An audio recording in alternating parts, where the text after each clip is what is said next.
Olha, e depois de muita luta para conseguir colocar esse podcast no ar hoje, que a gente teve que rezar umas 3 Ave Maria, 4 Pai Nosso, chamar uma rezadeira. Veja, a gente conseguiu colocar esse podcast no ar para falar de uma temática que também, apesar de ser justamente uma dificuldade hoje de ter colocado o podcast no ar, ainda foi um tema que a gente foi arrumaçada para se coçar. Sim. Um tema realmente, assim, que está em pauta, sempre esteve, na verdade, e nunca saiu da pauta dos últimos anos aqui no Brasil. Desde que eu me entendo por gente, até hoje a gente fala sobre a temática de reforma agrária, sobre demarcação de terras indígenas dos povos originários aqui do Brasil. Mas, apesar disso, a gente trouxe um especialista para poder desmistificar todo esse mistério, todo esse cenário. Ele aí dizendo que estava nervoso porque eu estou colocando a responsabilidade para ele. Mas falando nisso também, o Dom de Chechel vai falar para vocês também. Se quiser mudar para lá, viu? Bota a culpa de Dr. Raul Oscar. Mas, meu amigo, Dr. Feliciano Gonçalves, seja muito bem-vindo aqui. Obrigado por aceitar o convite e estar participando do podcast de hoje. Obrigado, Matheus. Obrigado. Olha, fala um pouquinho aí da tua trajetória de vida, pra gente descontrair um pouquinho, pra gente, antes de entrar nesse tema que é muito massivo, a gente poder descontrair, fala um pouco da tua formação, dessas especialidades. Eu vi que tem muitas, né? Sociologia, filosofia, administração política, misericórdia. Fala aí pra gente. Eu sou formado em Direito, né, pela SES, me formei em 2018.2, e aí eu comecei a fazer uma especialização, fiz especialização também na SES, em Ciência Política e Estratégia Eleitoral, fiz pela UPE em Administração Pública e Direito Eleitoral, na Faculdade Dom Alberto, Filosofia e Sociologia, e estou concluindo um agora na SES também, que é Direito do Trabalho e Direito Previdenciário. Mas aí na advocacia eu sigo, minha principal área de atuação é o Direito Penal. Mas aí também atuo no Direito do Trabalho, no Direito Previdenciário, mas a principal área de atuação é o Direito Penal. E tem uma pauta muito forte também que o senhor defende, que é justamente essas causas sociais, né? Sim, acompanha um pouco também o Instagram. Sim, sempre tive esse viés político, né? Desde muito cedo. Fiz parte do movimento estudantil e tudo mais. Perfeito. Agora, acho curioso que a pessoa olha, né, Bia? Acha que ele é bem novinho, com tanta especialização assim, rapaz. Sou velhinho, pô. A pessoa gosta de estudar mesmo. Mas eu não aparento, mas também tô chegando perto das casas do 30. Não vou perguntar a idade, nem se preocupe. A gente tá ficando velho. Mas enfim, vamos ao que realmente interessa. A gente vai falar sobre das temáticas que a gente estava conversando aqui antes, e eu acho que para a gente poder entrar nesse tema, que é maçante de certa forma, e tentar descomplicá-lo para as pessoas entenderem, eu acho que a gente faz bem de separar, né? Começar a falar pela temática de reforma agrária, que é um tema já batido e discutido por muito tempo, e por que ele é debatido, e depois a gente entrar na demarcação de terras indígenas, para, enfim, juntar essas duas temáticas e a gente chegar no cerne da questão do debate de hoje. Mas de já, me explica, doutor, o que seria um marco temporal e por que esse tema veio a se tornar um debate atual, tendo em vista que começou lá no passado e ainda se reverbera até os dias de hoje? Bom, o marco temporal, ele, em linhas gerais, né? A tese jurídica do marco temporal, ela entende que o direito à propriedade e a demarcação da terra indígena ela vai se dar exatamente a partir do dia 5 de outubro de 1988, que é a data da promulgação da Constituição, que a gente entende como Constituição Cidadã, né? Que é a nossa atual Constituição, que ela vem pós-ditadura. Só que aí o grande problema é o seguinte, esses povos indígenas, eles não necessariamente estavam ocupando essas terras nessa data, porque existiam diversas questões, né? Tem a questão da colonização, que vem de muito tempo. Nosso país ele foi colonizado, e aí esse descobrimento do Brasil é uma grande falácia, né? Porque a gente não tem como descobrir o que já tinha gente aqui, o que já tinha moradores. E aí essa colonização, ela teve toda essa violência e expulsou esses povos indígenas, esses povos originários de suas terras. E aí a gente passa por diversos processos no Brasil, e durante a ditadura também esses povos foram retirados de suas terras. Então não faz sentido que em 5 de outubro de 1988 essas pessoas estivessem necessariamente nessas terras. E aí o marco temporal, ele entende que os povos só teriam direito às terras, aquelas que estavam sendo ocupadas ou já tivessem sido reivindicadas na data de 5 de outubro de 1988. Se antes, no caso, elas tivessem saído por questões de violência, pressão, decisões políticas, que quer seja, elas não teriam esse direito. E aí o que eu entendi pela explicação é que hoje esses povos originários buscam esses direitos que foram tirados anteriormente à data de 88. Exatamente, Matheus, exatamente. No caso, as terras que pertenciam aos povos indígenas, que foram retirados esses direitos anteriormente à data de 5 de outubro de 1988, eles tinham perdido esse direito, de acordo com essa defesa dessa tese do marco temporal.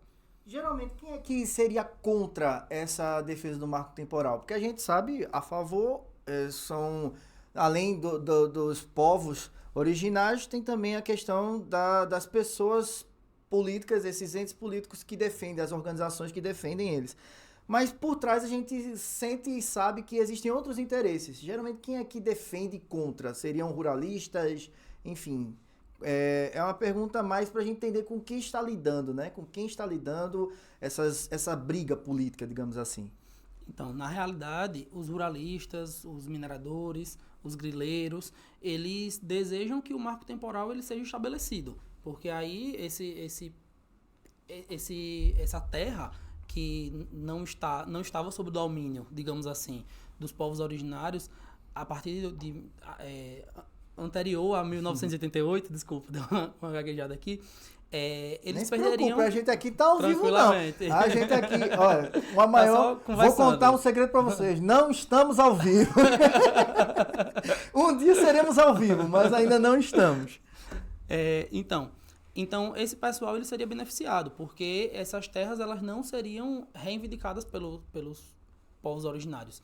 Então, quem de fato se beneficia com essa tese jurídica, caso fosse aprovada, a questão do marco temporal, seria justamente essas pessoas, o agronegócio, as pessoas, os ruralistas, os mineradores, os grileiros, os grandes latifundiários desse país.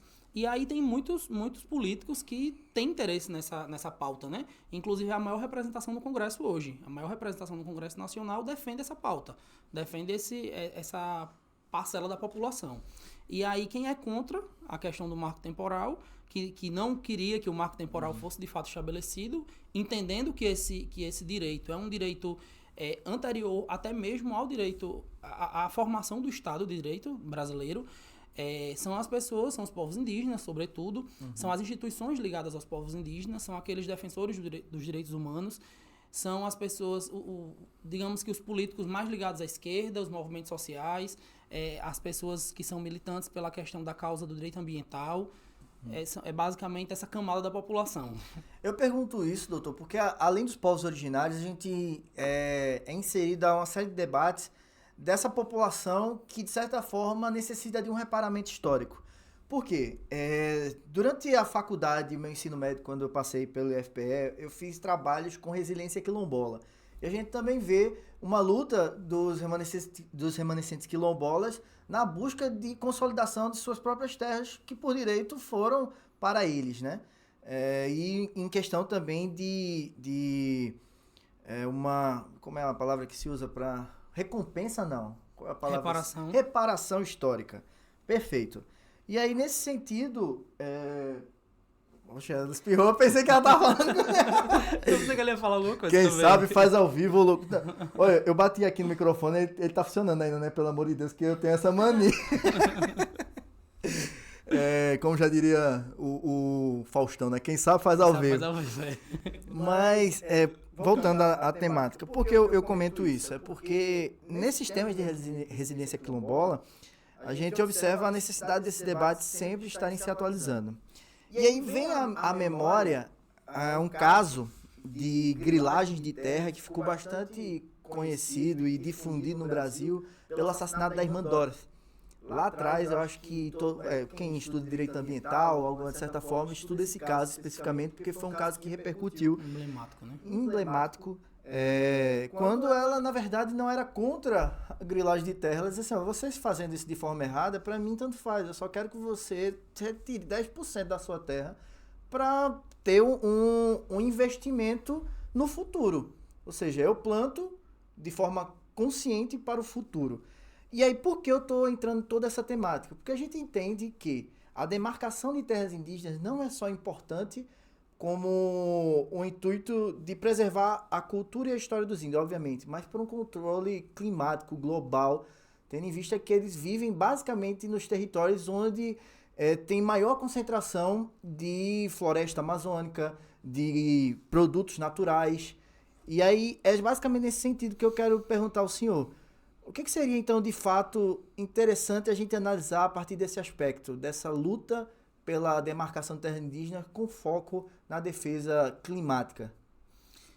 Então, quem tem a maior incidência de preservação ambiental no Brasil são os povos originários, são os povos indígenas.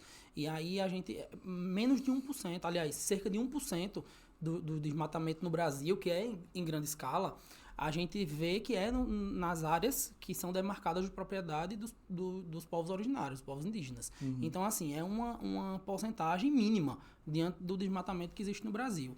E uma grande parte desse desmatamento, ele é feito pelo agronegócio. Uhum. Então, não faz sentido o agronegócio, que inclusive uma das pautas de defesa do agronegócio, para que haja a aprovação do marco temporal, é essa defesa do alimento. Uhum. E aí não faz sentido a gente garantir esse alimento desmatando, porque se a gente desmata, não tem alimentação, não tem chuva, não tem negócio, não tem dinheiro. Sim. Tem até uma frase, né, que desde a época do ensino médio que a gente escuta, que quando destruir tudo, a gente vai descobrir que dinheiro não se come.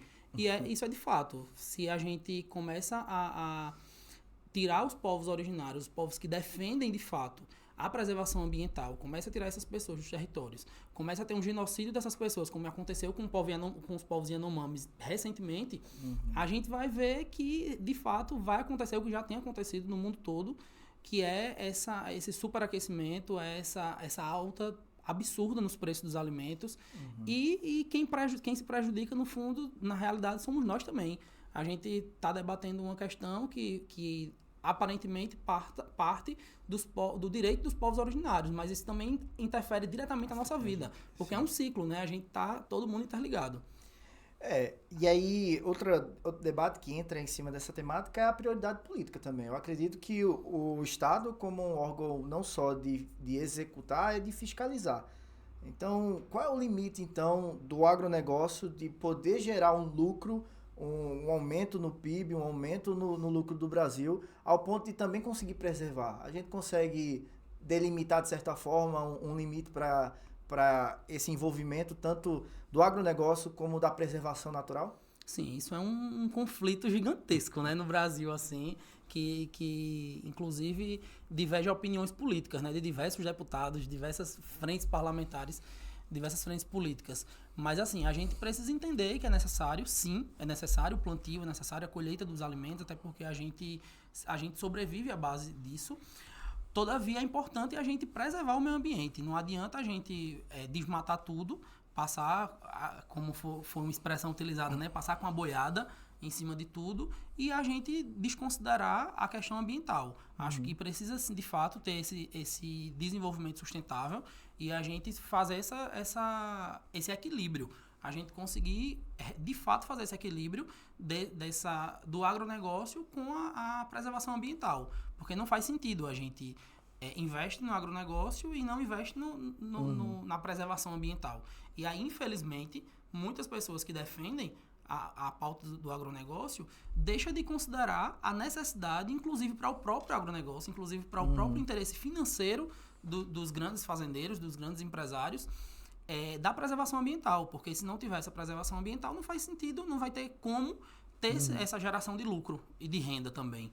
Perfeito. A gente, então, consegue compreender que qualquer debate que a gente traga aqui para o podcast, o envolvimento dos três poderes é inegável.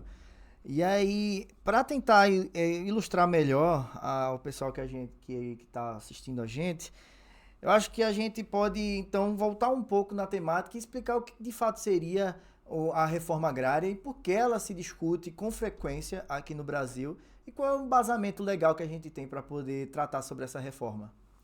Então, a reforma agrária, ela, como eu já falei, né, a questão da colonização, desde o processo de colonização do Brasil, que sempre vem à tona, a gente sempre vai ter respaldo nessa colonização, sempre a gente vai encontrar problemas associados à sociedade e à formação social brasileira, que foi originado com a colonização. A gente tem a pauta da reforma agrária também é uma questão que surgiu durante a colonização, onde a concentração de terra ela ficou restrita a um grupo muito pequeno da população. E aí os povos que tinham, de fato, a posse dessa terra, eles foram expulsos dessa terra, que são, de fato, os povos originários. E aí, como você citou também, os povos quilombolas, a gente teve a questão da escravidão no Brasil, de uma forma muito ferrenha, de mais de 3 séculos de escravidão no Brasil. E a gente teve essa marcação fundiária, onde poucas pessoas tinham muitas terras e muitas pessoas não tinham terras. E aí a gente passa pela formação de grandes comunidades, de pessoas que estão à margem, digamos assim, do processo civilizatório do Brasil.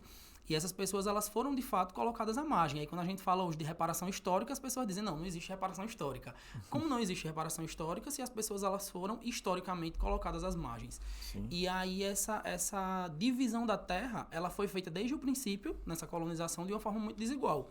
E aí, a gente tem essa luta justamente por isso.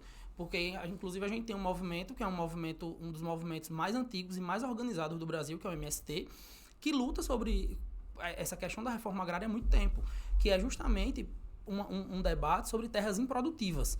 Existem milhões de terras improdutivas no Brasil, que existem pessoas que são trabalhadores rurais, que gostariam de produzir nessas terras e não produzem. Aqui em Caruaru, a gente tem um dos maiores assentamentos organizados do país, que é o assentamento Normandia.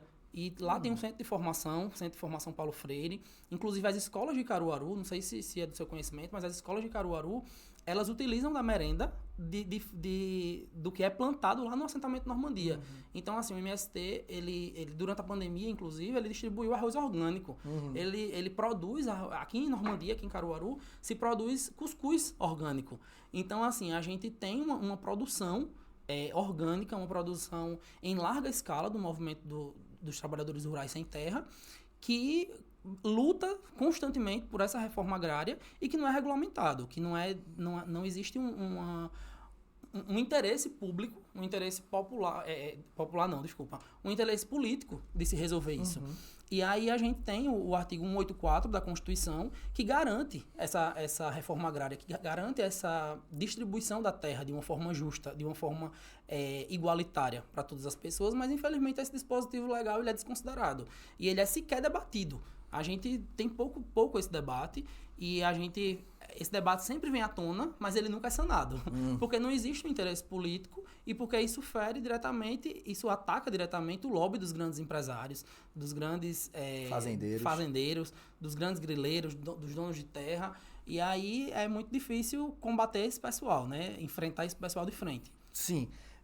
O senhor pontuou também uma questão muito interessante da merenda escolar aqui em Caruaru. Caruaru é referência, inclusive, num projeto social que é o ENAD, né? O ENAD, não me lembro agora o nome, ENAD não. Esqueci, o nome agora que se dá justamente para o uso da agricultura familiar para merenda. Eu esqueci agora o nome, eu peço perdão. Inclusive, estender meu abraço ao meu grande amigo também, o secretário Wesley Nascimento, também agora que está na frente da Secretaria de Desenvolvimento Rural aqui de Caruaru. E nessa questão, Caruaru é referência de trabalhar o agricultor rural aqui de Caruaru, com projetos como entrega de grãos, como projetos desenvolvendo a sociedade rural de Caruaru. E, em contrapartida, aquele agricultor rural, ele participa de um projeto a nível nacional, mas que em Caruaru é muito forte, de que parte daquela produção vai para a merenda escolar.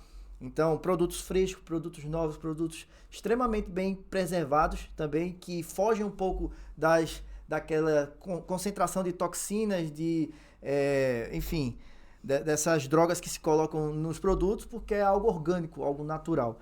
Então, bem lembrado, bem pontuado, e a Prefeitura de Caruaru como um todo não querendo estender político A ou B, mas como um projeto social bem estruturado que faz parte tá fazendo parte da nossa sociedade. Até porque isso já vem de outros governos também, né? Justo. E tem sido mantido pelos governos que assumem ainda bem. Justo. Depois vocês me cobram aí só para eu lembrar o nome do negócio. Eu vou procurar aqui enquanto o professor tá falando o nome do programa no chat GPT para ajudar a gente.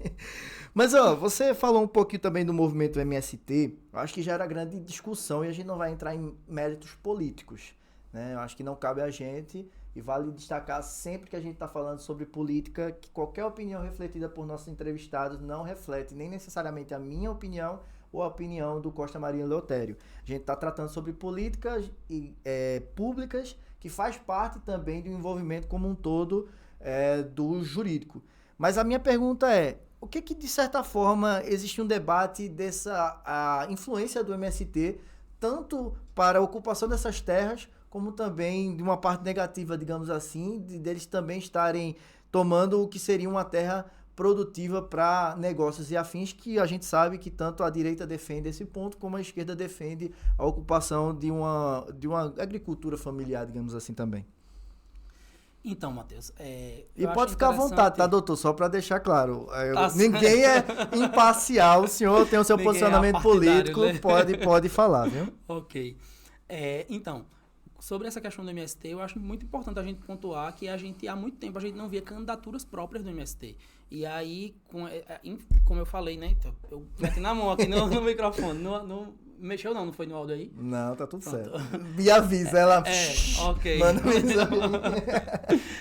Então, essa questão como eu falei anteriormente, a maior representação política no Congresso é justamente desses ruralistas. A gente não tem uma grande representação de MST, de povos originários, a gente tem pouquíssimas representações políticas de povos indígenas, de povos quilombolas. E isso se dá também, mais uma vez, por esse processo colonizador que a gente passou, né? Esse processo de uma má distribuição de renda, de propriedade, e também esses interesses políticos. Quem debate o campo político no Brasil? A gente está aqui, 2 homens brancos debatendo o direito da população originária. E aí, onde estão essas pessoas originárias que muitas vezes não chegam na universidade, que não chegam no debate político? Então, é muito importante a gente pontuar que, como falou do MST, hoje a gente tem representações, né, das pessoas que são povos indígenas, deveríamos ter mais, precisamos ter mais. Mas hoje nós temos, e aí no MST eu fiquei muito feliz nessa última candidatura, a gente teve diversas representações, inclusive Caruaru hoje tem uma cadeira, Dilson, que né? é Dilson, que é um vereador do MST, de fato ele é do MST. E a gente tem hoje uma cadeira na Alep, que é de uma deputada daqui de Caruaru, que é Rosa Amorim, que é uma deputada daqui de Caruaru, que é do MST. Ela é filha, inclusive, de Jaime Amorim, que é o atual presidente do MST daqui do estado de Pernambuco. Então, e aí essa questão dessa divisão dessas terras, né, quando a gente fala dessa distribuição dessas terras, elas de fato passam por essa questão da produtividade da terra. E aí o que seria essa produtividade da terra? O que seriam terras improdutivas e terras produtivas? Perfeito. Eu acho que esse é o principal ponto. Quando a gente fala sobre a reforma agrária, a gente sempre fica naquele ponto. O que são terras produtivas e o que são terras improdutivas? Uma casa de sei lá, 2.000 hectares, que mora uma pessoa só, ela é produtiva? Ela está cumprindo a função social dela de moradia, tranquilamente. Mas aí uma casa que tem 2.000 hectares, 2.000 metros quadrados, e ela não é habitada por ninguém há mais de 20 anos e é de herdeiros, essa casa ela é improdutiva. E aí a gente entra em outro debate, que é outro movimento, que é o MTST, né? Que é o movimento dos trabalhadores urbanos, né? Que é a luta pela propriedade da moradia mesmo. É o movimento dos trabalhadores sem teto, que é liderado hoje no Brasil por Guilherme Boulos, que inclusive é muito atacado e ele nem quer entrar nesse ponto. Mas é uma terra improdutiva, é uma casa improdutiva, esse fato. Tô entendendo. E normalmente essas propriedades elas estão há anos sem pagar IPTU e não é executado. Por quê? Porque normalmente elas são de propriedade de pessoas que têm uma influência política, social, e aí muitas vezes não há interesse político de executar esses bens, esses imóveis. E aí esses imóveis, se eles não cumprem a função social, a Constituição prevê que deve ser repartido pelas pessoas que não têm essa possibilidade. E aí como é essa repartição? Digamos que eu fosse herdeiro, seria muito bom. Digamos que eu fosse herdeiro, que fosse verdade o que Raul diz, né, que eu sou dono de Chechel, seria maravilhoso. E aí, eu tivesse uma propriedade de 2.000 metros quadrados e ela estivesse há mais de 20 anos sem cumprir a função social, tivesse com diversas restrições, com IPTU, sem pagar IPTU, sem recolher tributos, esse imóvel ele seria retirado de mim e desapropriado e acabou? Não, eu teria uma reparação financeira. Então esse é o grande ponto. Às vezes as pessoas falam, vai invadir minha terra. E aí a pessoa tem um sítiozinho que planta macaxeira e diz, vai invadir minha terra. Não vai invadir sua terra porque sua terra é produtiva. Ela produz macaxeira. Entendi. Mas é em pequena escala, mas ela produz, ela é produtiva. certo? A gente fala de grandes terras, de grandes latifúndios que não produz nada, que é de fato improdutiva, que são terras que estão lá sem nenhuma utilidade pública, enquanto tem muita gente no setor rural que quer trabalhar, que quer produzir, que não tem uma terra para produzir. Então, isso é obrigação, isso não é um pedido, isso é uma obrigação do governo, inclusive respaldado pela Constituição, de promover essa reforma agrária. E aí, por que não é feito? Porque não é do interesse público, porque não é do interesse político, porque os grandes lobbies, eles ainda imperam no Brasil. Então, essa propriedade que é improdutiva, ela vai ser repassado esse valor, que inclusive é passado um valor acima do mercado, diga-se de passagem. O governo ele paga além do que a propriedade vale. E aí essa terra vai ser distribuída para esse pessoal para produzir. E essa produção ela é revertida para a sociedade. Ela não é uma produção que vai ser exclusivamente daquele pequeno proprietário, daquele pequeno proprietário. Daquele pequeno produtor.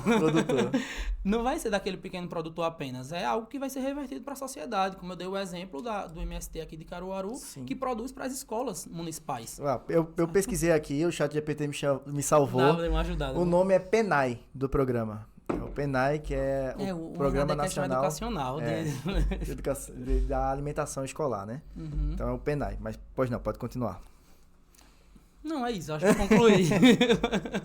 Pronto, a gente então entrou muito nesse debate da reforma agrária e a gente vai agora propriamente dita a parte do marco temporal e da demarcação de terras indígenas.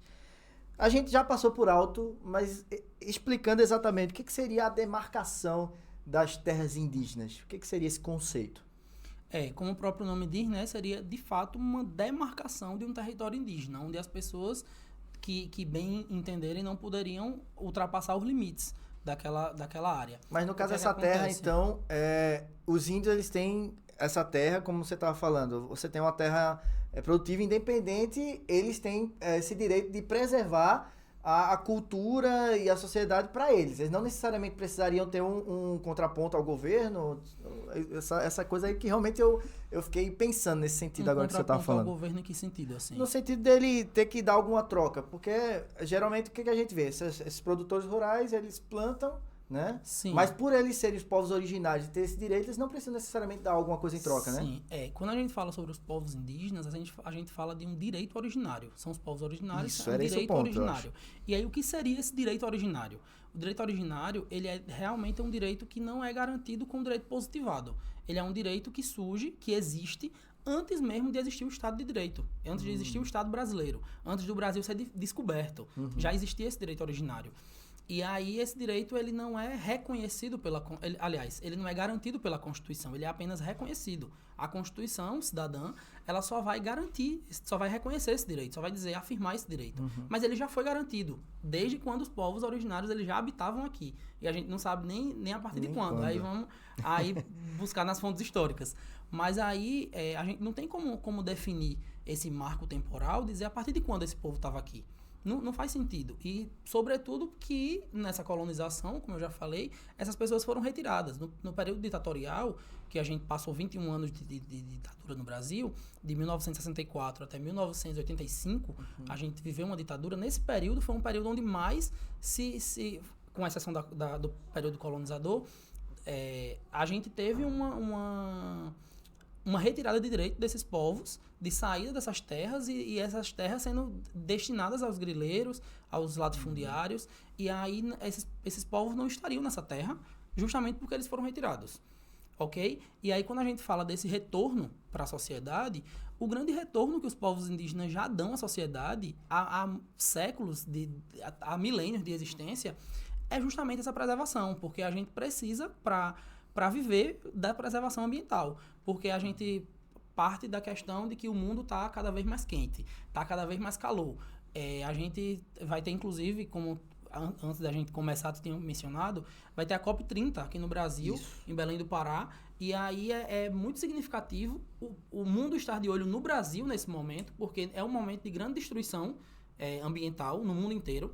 É um período de grandes catástrofes climáticas no mundo inteiro e o Brasil tem sido atingido com isso. Mas o Brasil, a Amazônia é considerada o pulmão do mundo, né? O Brasil é um dos principais países nesse trabalho de preservação ambiental. E quem está na ponta de linha, quem está na linha de frente dessa preservação ambiental? Os povos indígenas, os povos originários. E aí, por que esses povos eles não serem levados em consideração e estarem no centro do debate político no Brasil? Sem serem ouvidos de fato. E aí, esses povos eles já dão esse retorno na preservação ambiental. E aí, demarcar é justamente isso. Lá na Amazônia, a gente tem uma grande área de desmatamento para se construir gado, para a criação de gado, para plantio de soja, por exemplo. Quem é que faz essas demarcações? O governo federal. Mas é a partir de algum órgão específico? Então, a FUNAI, ela tem uma participação muito importante, né, que é a Fundação Nacional dos Povos Indígenas. Ela tem uma participação muito significativa, que inclusive a partir de 2023, no governo Lula III, ela passou a integrar um ministério do governo, certo. Passou a integrar uma pasta. E aí ela é um órgão independente, mas ela passou a ter uma força maior, digamos assim, por estar integrada ao governo, por estar dialogando mais diretamente no governo. Mas a FUNAI, ela tem um papel super importante nesse enfrentamento e nesse papel de conciliação entre os povos indígenas e o governo federal. Mas quem tem e o Congresso Nacional também, né? Mas quem tem essa função, quem tem essa obrigação é o governo federal. Então a gente precisa cobrar, de fato, do governo federal, do executivo. Não, eu falei mais ou menos na questão da execução, porque além da FUNAI, eu também já ouvi falar sobre o INCRA. Onde é que o INCRA entra nesse enredo todo? O INCRA, ele é direcionado para as pessoas trabalhadores rurais. O INCRA ele está mais ligado ao MST do que aos povos indígenas. Entendendo. Mas, obviamente, não existe... Está tudo interligado, né? Mas o INCRA, ele é de suma importância também, mas aí ele parte da questão desses direitos dos povos, das pessoas, dos trabalhadores rurais. Surgiu uma dúvida agora aqui também, que o senhor tratou da FUNAI, e eu pensei se eu, como leigo, que realmente não sei, e não foi uma coisa que eu tinha estudado previamente, existe alguma cartilha, algum código, algum processo que fale mais especificamente sobre esses direitos dos povos originários, através da FUNAI ou do governo federal? Então, a Constituição... A própria Constituição, no artigo 231, ela já garante esses direitos. Inclusive, como eu falei, né, a Constituição ela não vem criar esses direitos. Ela vem simplesmente atestar o direito que é originário, que já é anterior à Constituição, anterior ao Estado de Direito. Mas aí no artigo 231 é o principal dispositivo legal que garante esse direito à propriedade dos povos indígenas. E essa, então, Constituição, esse artigo 231, ele vem dispor sobre o que exatamente? Quais são esses direitos? Então, ele é um artigo que tem vários incisos, tem vários parágrafos, vários incisos, e aí ele vem basicamente dispor sobre a questão desse direito dos povos indígenas à propriedade, à moradia, à preservação cultural, à preservação ambiental, a garantir a etnia, né? A sua propagação cultural e etnia, porque é justamente isso. Com o avanço da civilização, a que custo, né, essa civilização avança, a gente tem diversas formas retirado essa cultura, esses direitos e essa garantia étnico-racial dos povos indígenas. E aí o artigo 231 ele vai basicamente resguardar esses direitos étnico-raciais, esses direitos culturais, esses direitos de preservação ambiental e de moradia, né, de habitação, de dizer assim, não, nós queremos preservar a nossa cultura e nós queremos preservar essa terra, nós queremos habitar nessa terra. É basicamente sobre isso que o texto constitucional vai tratar e vai garantir. Doutor, o senhor acha então que existiria algum contrassenso entre essa questão da tese do marco temporal que o próprio Congresso ele cria a partir da PL 490 de 2007, com o que diz a Constituição no artigo 231, eu acho que, pela minha ótica, e olha que é como leigo, eu achei um contrassenso, algo contraditório. Mas aí vem justamente, eu acho que esse cerne do debate de hoje. Por que então seria tão contraditório que eu, como leigo, vejo? Né, e as pessoas que estão acompanhando elas querem entenderem por que esse debate vem à tona e o Supremo tem que tomar a frente para poder conversar sobre esse tema. Então, isso é uma questão bem extensa, mas aí eu acho que precisa de um retrato histórico, né, para a gente compreender melhor. De fato, é completamente contraditório esse projeto de lei que surgiu lá em 2007, é o projeto de lei 490, ele é completamente desconexo com o texto constitucional. E aí, justamente por isso que foi para a Constituição, para o STF. E aí existe hoje um debate, né? Sempre existiu esse debate do ativismo judicial, mas acho que hoje ele tem muito mais, tem chegado muito mais à tona, né? Dizendo que o STF ele tem ultrapassado vários limites, e aí esse ativismo judicial. E aí, nesse ponto, as pessoas às vezes querem remeter essa ideia de que o STF não deveria se meter nessa temática. Porém, o STF ele é estritamente competente para discutir a respeito dessa temática, porque o STF ele é o guardião da Constituição. Sempre quando a gente tem temática que fere diretamente o texto constitucional, ele deve ser julgado pelo STF. Então, o STF ele julgou essa questão do marco temporal justamente porque esse projeto de lei 490 de 2007, ele fere diretamente o texto constitucional, ele fere diretamente o artigo 231 da Constituição. E aí, fazendo essa linha temporal de uma forma bem rápida, essa questão do marco temporal ela surgiu quando, né? Quando foi que surgiu essa tese jurídica?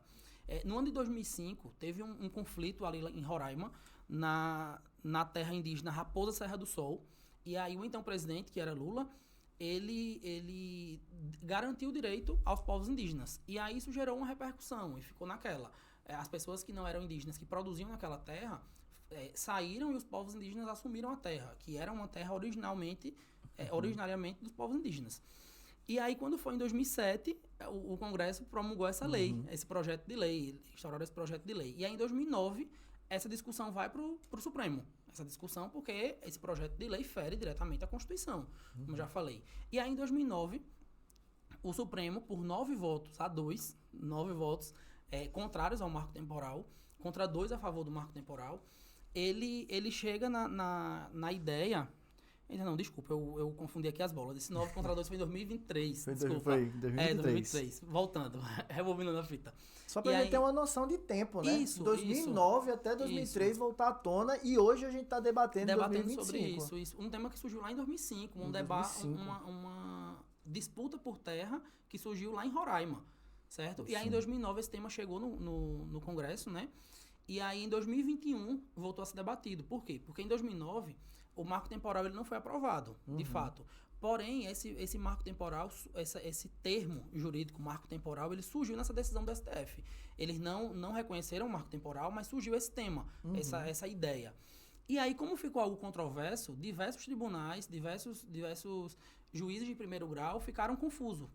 Como julgar, porque o STF ele acabou deixando uma ponta solta. Sim. E aí, a partir de 2010, diversos fazendeiros eles iam na justiça requerer o direito à propriedade com base nesse termo do STF, que não foi sumulado. Não foi sumulado dizendo que a gente garante o marco temporal. Mas ele mencionou o marco temporal. E aí, se o STF mencionou, abriu uma brecha jurídica, e aí traz até uma insegurança jurídica, né? E aí, quando foi em 2021, esse tema voltou. Eu acredito que a maioria das pessoas lembram, acho que deve lembrar. Eu lembro que em 2021 eu ouvi um podcast que eu escuto, Café da Manhã, e eu lembro que foi falado sobre isso. Do Estadão, do Folha de São Paulo. Estadão. E aí, em 2021, as pessoas foram às ruas, os povos indígenas eles foram a Brasília, foram às ruas, porque esse tema voltou para o STF. E aí, esse julgamento foi suspenso e só voltou em 2023. Então, assim, é um debate que começa no STF em 2009 e a gente só vai ter uma decisão em 2023. E aí, sim, em 2023, o marco temporal ele não vigorou. Em 2023, 9 votos a 2. 9 votos foram contrários ao marco temporal, contra 2 que foram a favor ao marco temporal. E aí, isso foi em setembro de 2023.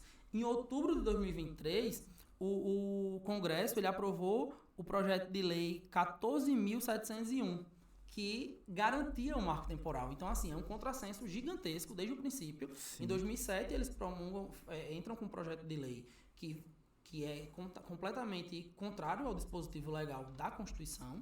O STF vai debater sobre esse assunto, considera o projeto de lei inconstitucional. Quando em 2010, eles voltam esse tema à tona para discutir como se a decisão do STF não fosse válida, digamos assim, porque o STF ele não fechou a ideia. Em 2023, esse tema volta. Em 2021, esse tema volta. Ele é suspenso. Em 2023 é que vai ter uma decisão final do STF. E recusou novamente. Só que aí, em setembro de 2023, tem essa decisão. Em outubro de 2023, o Congresso, que é majoritariamente composto por pessoas que defendem os interesses das pessoas que são favoráveis ao marco temporal, promulga essa lei que o marco temporal ele deve, de fato, acontecer. E aí o presidente, na época, atualmente, né, que é o presidente Lula, ele vetou alguns pontos, vetou parcialmente, e, sobretudo, essa questão do marco temporal dessa lei. Mas aí o Congresso derrubou o veto do presidente. E aí esse tema volta, né? Volta à tona, mais porque força. aí a gente tem novamente um conflito de normas aí. O Congresso aprovando uma lei que é contrária ao dispositivo legal, que é contrária a uma decisão já formulada do STF, e aí o STF volta a discutir esse tema que, sinceramente, eu acredito que deve seguir o entendimento do Supremo, até porque, de fato, fere a Constituição e ele, na qualidade de guardião da Constituição, eu acredito ainda na instituição que vão garantir o texto constitucional. Sim, é curioso a gente debater, porque entra naquela pauta que a gente traçou pouco tempo atrás, aquele limite. O Brasil, como um dos maiores exportadores da commodity de carne, por exemplo, ele entra justamente, mas eu preciso produzir mais para poder gerar um lucro maior. Só que justamente é isso que a gente está debatendo. O quanto é o limite de produção para preservação natural, e a gente volta a esse tema porque existem tópicos que a gente pode trazer para esse marco temporal favoráveis e outros que são criticados, né? Obviamente, como qualquer projeto de lei, existem coisas prós e a favores. Alguns podem beirar até a insanidade, mas nesse caso aqui especificamente, eu acredito que exista algumas condições favoráveis também ao projeto, e aqui a gente está debatendo isso porque a gente não é fixador de ideias, a gente cria um estudo para as pessoas começarem a analisar por conta própria aquilo que acreditam perante seu conhecimento de mundo, né? E aí, uma dessas argumentações a favor, eu acredito que seja uma garantia jurídica, porque tá esse leque aberto. Mas o que seria, então, ideal? A gente não pode simplesmente mudar a Constituição, ela tá lá e pronto. E esses projetos de leis complementares vêm para tentar auxiliar. Mas onde é que peca nesse quesito, né? A gente tem uma estabilidade jurídica, existem outras benéficas que a gente pode trazer aqui também, mas onde é que peca? Justamente a disposição dessa lei que está vindo à tona, nessa tese, no caso, jurídica. Sim. Então, Matheus, eu particularmente, como eu fiquei livre, né? Como eu fiquei livre para me posicionar, eu particularmente acho que qualquer argumento favorável ao marco temporal, ele beira a insanidade. Ele beira o absurdo, assim. Porque isso é o meu posicionamento, né? Sim, assim, claro. Que, assim, não faz sentido algum a gente querer delimitar um marco temporal de pessoas que foram expulsas de onde habitavam. Já parte por aí. Mas vamos lá, né? Os argumentos que são contrários... que são contrários. Os argumentos que são contrários à questão do marco temporal parte da questão dos povos originários, né? Os povos indígenas, eles se portam contra essa questão do marco temporal. E aí, como eu já falei anteriormente, esses grupos, né? As instituições ligadas às comunidades dos povos tradicionais, os defensores dos direitos do meio ambiente, da preservação ambiental, as pessoas que têm um viés mais de esquerda, os políticos que têm um viés mais de esquerda, os movimentos sociais, eles são contrários à questão do marco temporal. E aí os principais pontos, que inclusive eu já acabei mencionando, né? É a questão cultural, a questão étnico-racial dos povos indígenas, é a questão da preservação ambiental, porque não tem como a gente garantir a alimentação sem a preservação ambiental. Sim. Não tem como a gente garantir um crescimento econômico, que a gente tem falado tanto sobre isso no Brasil, sobretudo, né? Essa questão do crescimento econômico. E aí a gente não tem como garantir esse crescimento econômico se a gente não garante a preservação ambiental, até porque a gente está vendo o preço dos alimentos absurdos por conta dessa falta da preservação ambiental. A gente está preocupado com a economia, está deixando de olhar a base, onde tudo começa, o que sustenta. E aí essa questão do marco temporal, ela passa por todos esses aspectos, né? Culturais, econômicos também, preservação ambiental. E aí, a questão da insegurança jurídica, como você mencionou, ela é defendida, ela é pontuada em segurança jurídica dos dois lados. De quem é favorável e de quem é contra. de quem é favorável e de quem é contra ao marco temporário. Quem é contra o marco temporário acredita que isso traz uma insegurança jurídica, que eu compacto com essa ideia, no sentido de que ele fere diretamente o dispositivo legal da Constituição, como eu já pontuei, e aí ele, além disso, ele traz uma insegurança jurídica, porque se a gente não respeita a Constituição Federal, que é a Carta Magna Superior, que a partir dela todas as leis são subordinadas, qual legislação a gente vai respeitar? Né? Qual legislação a gente vai se subordinar enquanto sociedade? Então, esse ponto da insegurança jurídica, para quem é contraditório ao marco temporal, já pontua nesse sentido de que a gente vai rasgar a Constituição.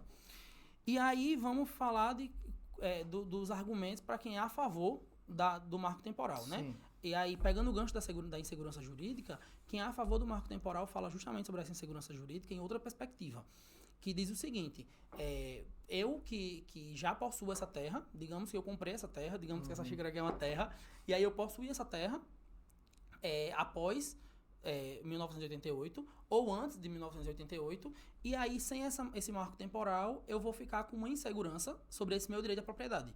Se essa propriedade ela vai ser demarcada ou não. E aí isso passa diretamente, por exemplo, sobre as pessoas que têm plantio ali no território da Amazônia, por exemplo. As pessoas que têm um plantio ali de soja, por exemplo, eles ficam nessa insegurança jurídica. De será que vai chegar a demarcar esse meu território, que eu paguei por ele? Entendeu? E aí a gente entra nesse debate, as pessoas que são a favor da demarcação, aliás, são a favor do marco temporal, Sim. eles entram nesse debate de que vai trazer uma insegurança jurídica. Fala também sobre a questão principal, que é a questão econômica. Fala que vai trazer um prejuízo econômico muito grande para o agronegócio, para as pessoas que produzem alimento, e a questão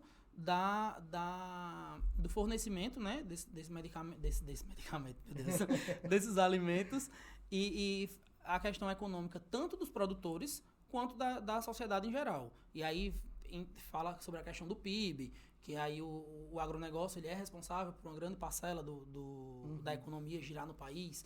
E aí as pessoas que são favoráveis, elas pontuam basicamente nesse sentido. Inclusive, o ex-presidente Bolsonaro, enquanto era presidente, ele acenava diversas vezes sendo favorável à questão do marco temporal e sendo favorável ao pessoal do agronegócio, aos grandes fazendeiros. E, inclusive, atualmente, a bancada que defende as pautas do ex-presidente, eles são completamente favoráveis à questão do marco temporal, que estão muito mais alinhadas a esses lobbies, né? Aos grandes empresários, aos grandes fazendeiros, aos grandes empresários do agronegócio, e aí defendem nesse sentido. É basicamente por aí. Perfeito. Eu acho que a gente conseguiu meio que traçar o cenário que a gente vive já há tanto tempo no nosso país. Licença, Matheus, também tem a questão da agropecuária, né? Da questão da criação pecuária, que a gente só fala quer dizer, eu pelo menos só pontuei mais a questão do plantio, mas foi só a título de exemplo. Sim, claro. Também tem a questão dos produtores de animais, né? Dos criadores de animais, aliás. Um produtor dos criadores de animais que também passa por essa ideia do agronegócio, né? O agronegócio ele já abarca tudo isso. E além também, obviamente, a gente está falando de política, economia, trazendo algo mais racional, mas existe também a parte irracional, que é aquilo que a gente já ouviu.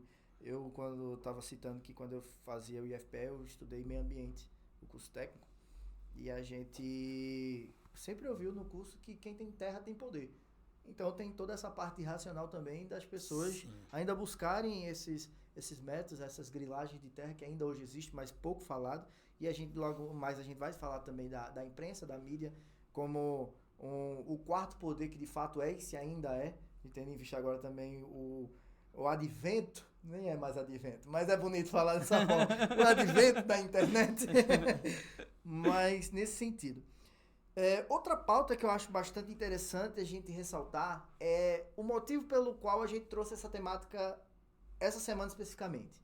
Na terça-feira, propriamente dita, e pouco se falou na imprensa como um todo, houve uma reunião lá em Brasília entre 2 ministros do Supremo Tribunal Federal, o ministro Gilmar Mendes e o ministro Cristiano Zanin, e também a primeira presidente mulher também do STM. Vale ressaltar, né? Também vale ressaltar a Maria Elizabeth, com lideranças indígenas, para tratar justamente sobre a temática, primeira, do marco temporal e também sobre a ação da APIB, que vai trazer povos originários do mundo inteiro, da América Central, da Bacia Amazônica, da Oceania, para um acampamento terra livre, que eles chamam, para tratar justamente sobre essas questões climáticas. O senhor pontuou a COP30, que vai ter aqui no Brasil, e que é uma conferência importantíssima para se debater. E, além disso, apesar desses debates virem à tona, o Brasil também está num centro de atenções mundiais pelo motivo de ser o presidente agora do BRICS. É o período em que o Brasil é presidente do BRICS, chama a atenção. E agora também, olha como as coisas, as engrenagens giram. Com essa disputa comercial entre... Desculpa, rapidinho. Pois não. Além de ser presidente do BRICS, a gente tem a presidente do Banco do BRICS, que é brasileira, Rousseff, que é Dilma Rousseff, né, a ex-presidente. Justamente. E além disso também, nessa guerra comercial em que o mundo está acompanhando entre Estados Unidos e China, o Brasil ainda tem outra oportunidade de sair na frente em questão comercial. Né? Então, aproveitar as brechas, aí é uma inteligência diplomática, de usufruir desse espaço para ganhar dinheiro, já que é um dos grandes commodities do Brasil. É a carne, que a gente estava falando da agropecuária, é o minério de ferro, é a soja. Mas, tudo isso, o mundo também, de certa forma, volta os olhos aqui para o Brasil. E uma temática tão importante como essa vem à tona dentro desse contexto todo, dessa globalização. E eu acho que esse foi o grande motivo para a gente trazer essa pauta à tona.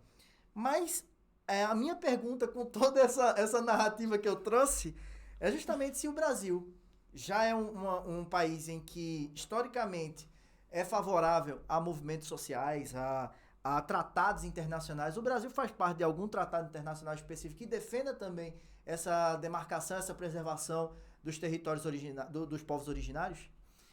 Então, é bem importante nessa narrativa toda para fazer essa pergunta. É muito importante, porque não adianta só fazer essa pergunta e deixar solto, né?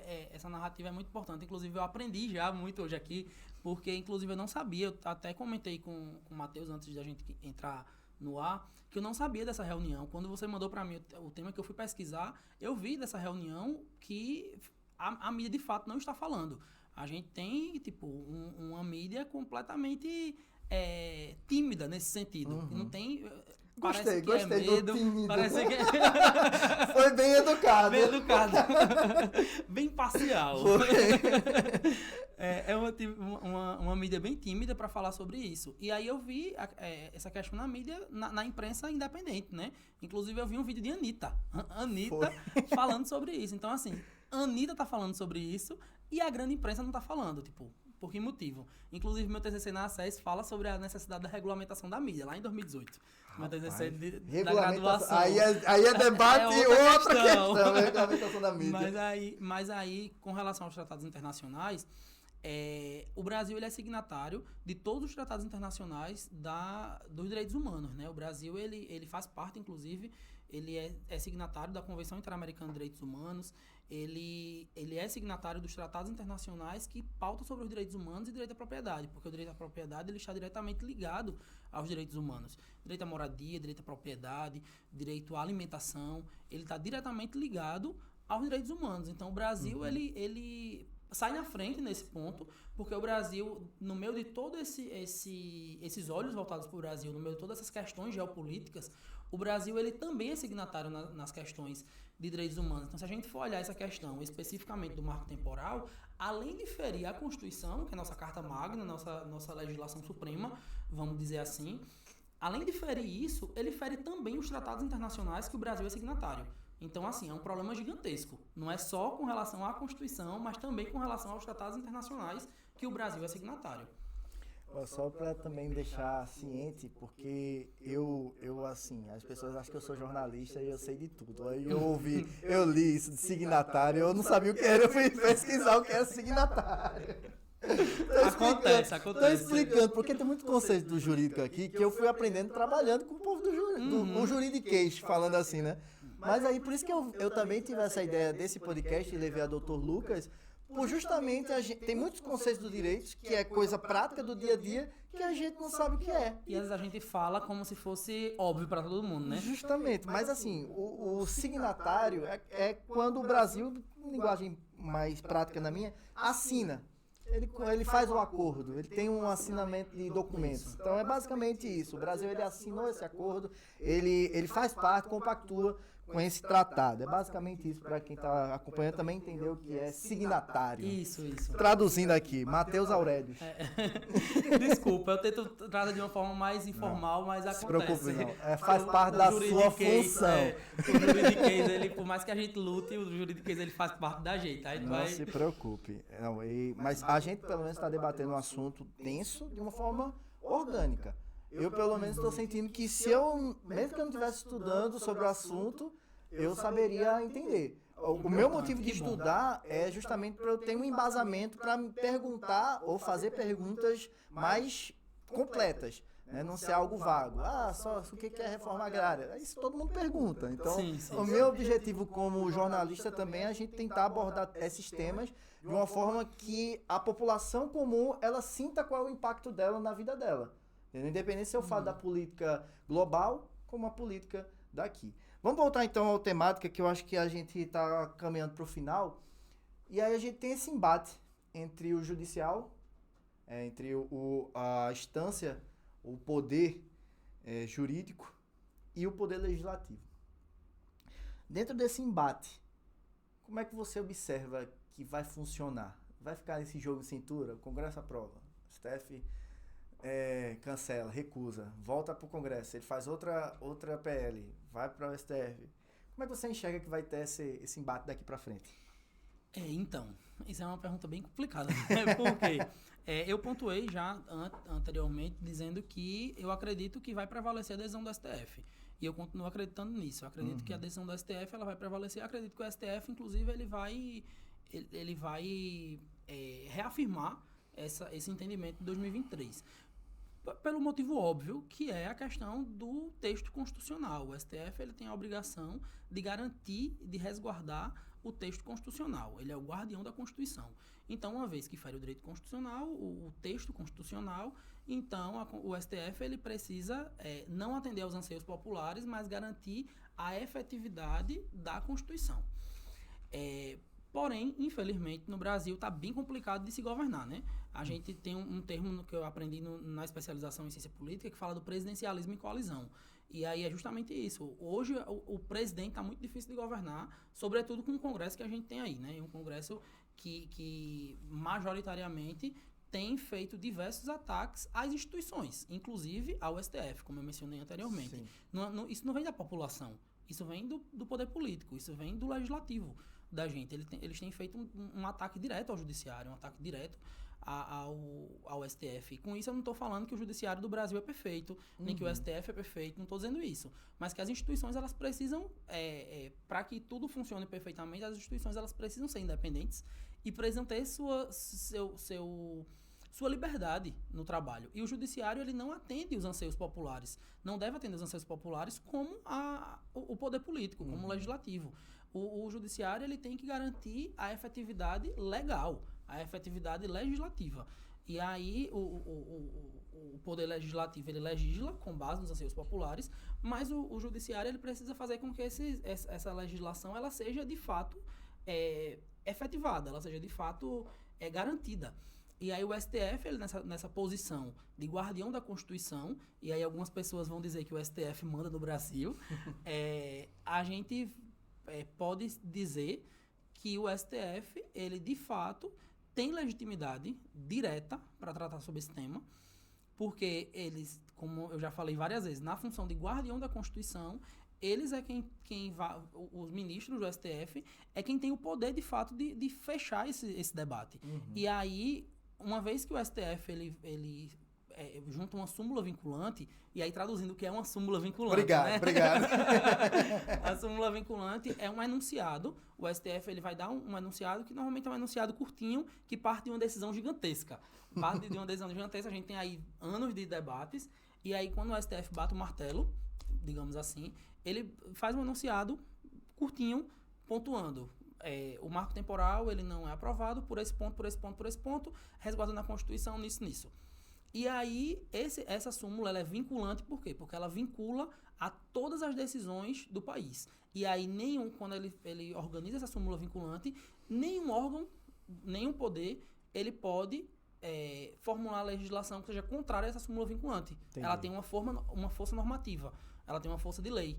E aí, é uma das fontes do direito, né? Que é a jurisprudência. A jurisprudência, muita gente fala de jurisprudência, mas não sabe o que é a jurisprudência. Sim. A jurisprudência é justamente os entendimentos dos tribunais. E aí o entendimento do STF, quando se torna uma súmula vinculante, ela vincula, como o próprio nome sugere, ela vincula todos os tribunais do país àquela decisão. Eles não podem ser contrários àquela decisão do STF. E aí, também, quando o STF... E aí, no caso, essa decisão é permanente. Ela tem como ser contraposta. Ela pode ser contraposta porque ela não é uma cláusula pétrea da Constituição. Entendi. Mas ela pode ser contraposta de acordo com muito debate, né? Entendi. Não é tipo o Congresso chegar e promulgar uma lei e se reunir e criar um projeto de lei para contrapor essa súmula vinculante. Isso só foi possível porque não teve, naquele momento, uma súmula vinculante Entendi. que batesse um martelo e dissesse assim, não, esse é o entendimento do STF final. Entendeu? E aí, se o STF organiza e publica essa súmula vinculante, que eu espero sinceramente que eles façam isso resguardando a Constituição, mesmo que o Congresso crie algum projeto de lei, ele vai ser imediatamente declarado inconstitucional, porque ele fere diretamente, além da Constituição, esse enunciado do STF. Perfeito. Aula de direito agora. Direito constitucional. Estou a cada semana mais perto do meu diploma. Aprender assim em qual período que é súmula vinculante? Segundo, terceiro. Eu nas primeiras matérias de direito constitucional, semana. Né? Em uma semana. Em um dia, em uma tarde. É verdade, em uma tarde. Mas olha... Mas é basicamente isso, bem desmistificante, tentando trazer de uma forma bem... Óbvio, foi perfeito. Eu claro. não sabia o que era. Eu já ouvi falar, mas eu não sabia o que era, o que significava na prática. É importante a gente também ter esse destaque. Deixa eu fazer aqui uma hipótese. No caso, digamos, se eu sou um dono de um assentamento de terra e pelo INCRA eu tenho direito àquela terra, mas futuramente foi constatado que aquela terra ela pertence a um povo originário. Como é que fica o meu processo? O que eu perco? Qual é o acordo que chega ao governo de uma forma mais prática para entender? Então, isso vai precisar ser delimitado nesse processo pelo STF. Entendeu? Isso vai precisar ser organizado e ser direcionado pelo STF. Mas como eu entendo que deveria ser, se puder ajudar. Claro. Um dia quando você for ministro do STF. Entendo que da mesma forma como acontece, ou deveria acontecer, a reforma agrária no Brasil, deveria se devolver o valor corrigido que foi pago, quando é pago, né? Porque muitas vezes são terras invadidas. E aí o termo é invasão mesmo, não é ocupação, como acontece no MST. São invadidas mesmo, porque eram terras produtivas, eram terras que habitavam pessoas, essas pessoas foram violentamente expulsas e a terra foi ocupada, foi invadida. E aí, quando a terra é comprada, de fato, e infelizmente quando invadiu pelo lapso temporal, já existia um direito adquirido, o governo brasileiro ele precisa pagar a essas pessoas e tomar a terra e passar para os povos originários. Esse seria o procedimento padrão. Né? Mas aí o STF vai discutir isso, né? E eu espero que discuta de uma forma muito justa, que garanta de fato o direito da população. E a igualdade, né? E a igualdade, a equidade social. Sim, né? Perfeito.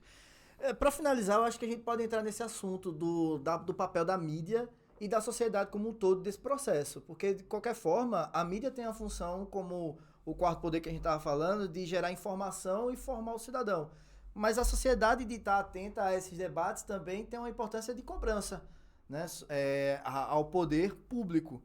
E aí, como é que você enxerga, de fato, tanto como a mídia está tratando os assuntos, que a gente já falou aqui que não se enxerga muito, mas vamos tratar, então, não a mídia física, a tradicional, a grande mídia. Vamos falar da mídia alternativa, como o senhor mesmo pontuou, a Anitta. Senhor não, bicho, pelo amor de Deus. Não, é formalidade aqui. É todo mundo que vem. Um advogado que eu conheço gosta de ser chamado assim. Mas tem que chamar de doutor, né? Tem que chamar de doutor, então. Me desculpe. Não, precisa não. Sem a formalidade. Sem a formalidade. Tá vendo? Dom Pedro, me desculpe. Não. Mas que você mesmo pontuou, né? Viu o vídeo da Anitta, e a Anitta, ela teve esse engajamento de tratar sobre o tema. Então eu vou tratar essa mídia como as próprias redes sociais, né? A grande fonte de debate é na mídia mobile, digamos assim. É o Instagram, É bem bonito, né, o termo. o X, o mobile. Eu também sou fluente em inglês, só que não. Mas é o X, né, o antigo Twitter, que eu acho que é um grande centro de debates. E aí, essa mídia e é o papel da sociedade como um todo. Como é que o senhor enxerga essa participação social? É inquestionável que a mídia ela tem um papel social importantíssimo, né? E às vezes ela presta até um desserviço. Né? A mídia ela tem uma importância gigantesca. Eu acho não, tenho certeza. Você tem muito mais propriedade para falar sobre isso do que eu com a sua formação. Mas falar sobre o advento, né, da internet, que nem é mais o advento. Em 98 era. Em 98, 99, por ali, no início dos anos 2000, a internet estava no advento. Mas hoje eu acho que a internet ela já tem, às vezes, um papel até mais como é que eu digo, de alcance maior do que a grande mídia, porque muitas vezes as pessoas não assistem ao Jornal Nacional, que eu acho que é o maior jornal, o maior telejornal do país. Muitas vezes as pessoas não assistem o Jornal Nacional, mas estão vendo a blogueira na internet. Uhum. Então, é muito importante que as pessoas que são formadoras de opinião, que os jornalistas que fazem uma produção independente, a gente tem aqui em Caruaru, por exemplo, o Caruaru no Face, todo mundo acompanha o Caruaru no Face. O povo não acompanha o Jornal Nacional, mas o Caruaru no Face, todo mundo acompanha. Então, assim, é muito importante. Eu sou suspeita a falar do Caruaru no Face, né, Bia? Por quê? Eu sou suspeita. Por quê? Porque trabalhando no Caruaru no Face? No São João eu cubro lá no Caruaru no Face. Não sou sabia suspeita a falar. não sabia não. Sabia não. Então, essa mídia independente, ela tem uma importância muito grande, né? Que, tipo, além dessa importância, tem um compromisso social muito grande. Porque muitas vezes até acaba prestando um desserviço. Acaba, ao invés de informando, acaba trazendo uma desinformação.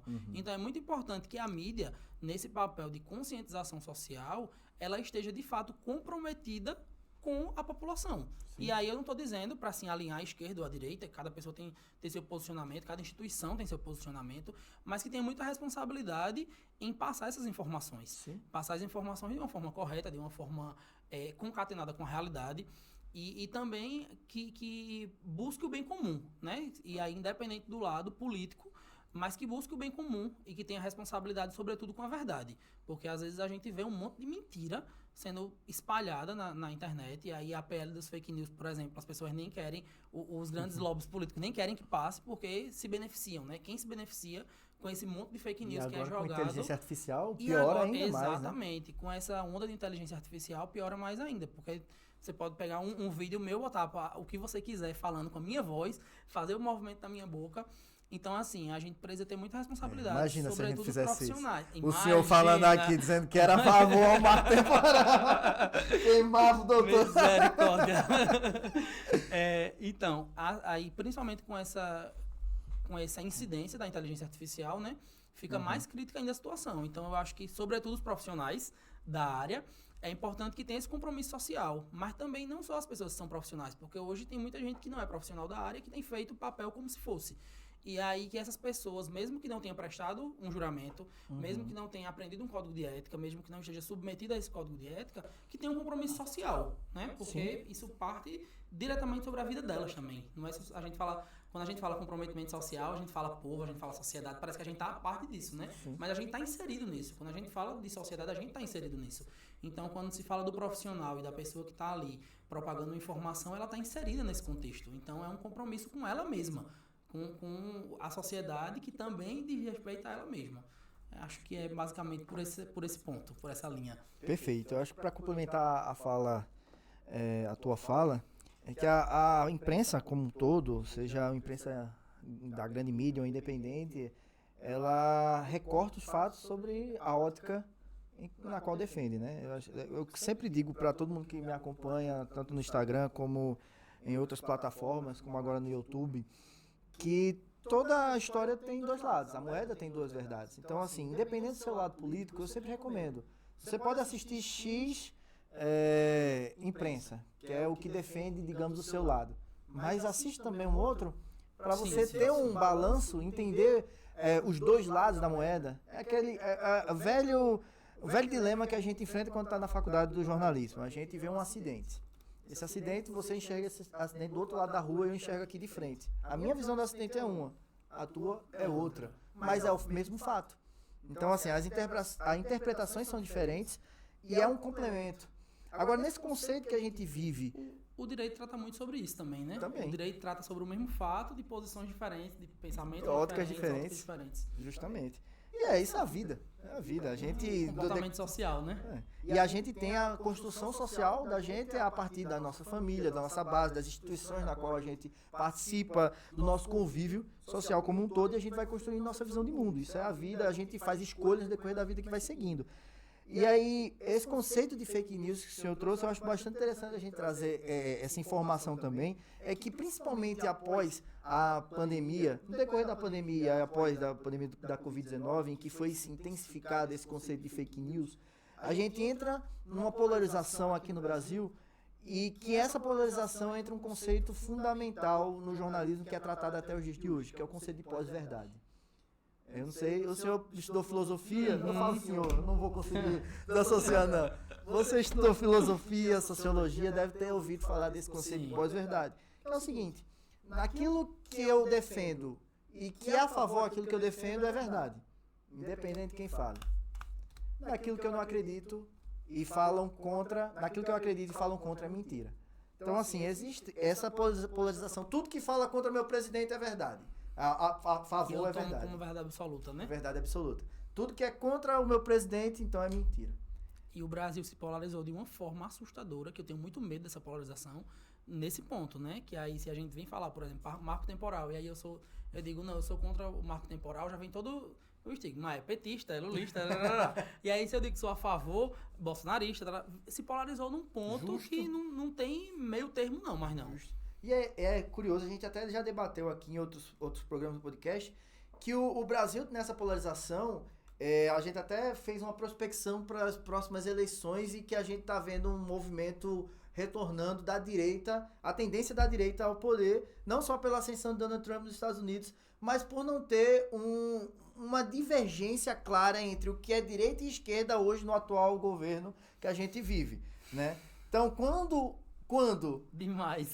Quando a esquerda vira a mesma coisa de um centro, tipo, ok. Aí quando vem alguém com ideias diferentes, um pouco mais na extremidade, então, ó, diferente. Então eu tendo a colocar o diferente. Enfim, pautas para outras conversas também, gente. Doutor, hoje o papo foi muito bom. Quantas horas, Bia? 1:12. Eita, eu nem percebi. Não percebi. Eu pensei que a gente tinha chegado nos 40 minutos, mais ou menos. E eu digo mais, essa foi, eu acho que o primeiro programa de podcast que teve uma fluidez tão grande de conteúdo, assim. Que bom, que bom. Não só de falar, de interagir, de permitir também a fala, para a gente trazer esse conhecimento como um todo. Acho que foi bem fluido, orgânico. Não que os outros não tenham sido espetaculares, foram sim. Mas em questão de conteúdo, até pelo discernimento, eu acho que eu já tive uma bagagem também no assunto. Falar mais. Mas, doutor, muito obrigado. Eu que agradeço, Matheus, pela confiança, pela oportunidade, para a gente ter esse espaço aberto, né? Para a gente debater um tema tão extenso e tão complexo, né? E tão importante. E claro que as portas estão abertas também para vir mais vezes, a gente debater sobre outras pautas sociais, falar sobre direito penal também, que é onde a sua praia, onde você surfa melhor. E a gente vai tratar um tema. Eu estou tentando trazer esses temas atuais, mas se tiver algum tema penal também, aí, Beto, vai pensando nisso. A gente fazer uma análise de caso aqui, um estudo de caso. Boa. Chama o Dr. Wellington para falar sobre o caso Serrambi. Fazer bem sanguinário. Quero ver quem é que vai querer aqui assistir esse podcast. Como é? Agreste violento. Já não vai ser mais tão amistoso, né? Agreste violento. Vou começar. Atenção! Criminoso! Bom, brincadeiras à parte, realmente quero agradecer a todo mundo que acompanhou até agora. O podcast passou um pouquinho mais do tempo que a gente geralmente faz. Agradecer a doutora Beatriz Liviani, sempre aguenta a minha chatice de vez em quando também aqui à tarde. Mas. Que lutou, viu, pra conseguir botar esse podcast no Não, ar. sim. Foi A gente tem já que falar, trabalhou. inclusive. A gente tem que falar, inclusive, pra não jogar um sal grosso aqui nessa segunda. Uma bunga feia de tal, uma bunga feia de tal. Mentira, velho. Referências, quem pegou, pegou. Quem é da minha geração, pegou. Quem não pegou. Galera mais nova não entende, não. Ai! Era um desenho do Jack Chan Mentira. na época. Aí tinha um cara Como pegava é que é, véi? uma bunga feia de tal. Enfim, então. Vou depois passar uma lista de desenho pra tu assistir. Pô, memória destravada agora. Tá vendo? Memória afetiva boa, não foi? Memória afetiva boa. Gente, mais uma vez eu agradeço. Agradecer a Bia, agradecer também a Juninho, que eu sempre agradeço. Juninho trouxe cappuccino, tá vendo? Trouxe cappuccino, Tá vendo? delicioso. Cappuccino, água. Tem até um negocinho. Aquele negócio, aquele salgado ali, já bota quantas semanas pra gente comer aquele salgado. Deixa eu dar. Uma lapa de salgadinho, né? Eu vou comer, vou comer. Também mandar um abraço e agradecer, e não posso deixar de agradecer aos doutores aqui, sócios-diretores do CME Advogados e do Instituto CME, Dr. Lucas Costa, Dr. Marcos Marinho e Dr. Renato Eleutério, pela confiança no meu trabalho, por esse programa. Sem eles, sem a vontade deles, nada disso seria feito. Então, estendo um abraço a todos que estão assistindo, a minha família, um cheiro, fiquem com Deus e até semana que vem. Semana que vem, já vou dar um spoiler de pauta.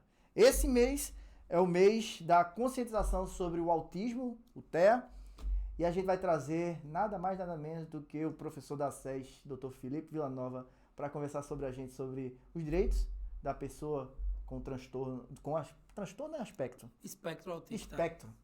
Espectro autista, desculpa. Espectro autista e também BPC Luas. Quem tem direito? Quem não tem? Autismo. Como adquirir esse direito? Fica por dentro. Até semana que vem. Fiquem com Deus. E lembra-se que eu já criei o jargão.